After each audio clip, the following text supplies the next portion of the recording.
This is Tecno Camon 18 Premier, and today I will show how you can connect this phone to VPN.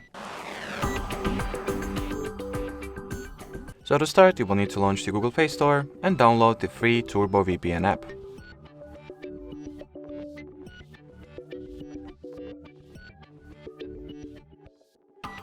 Once the app is installed, you just can go ahead and launch it. Then you're going to tap at the green continue button.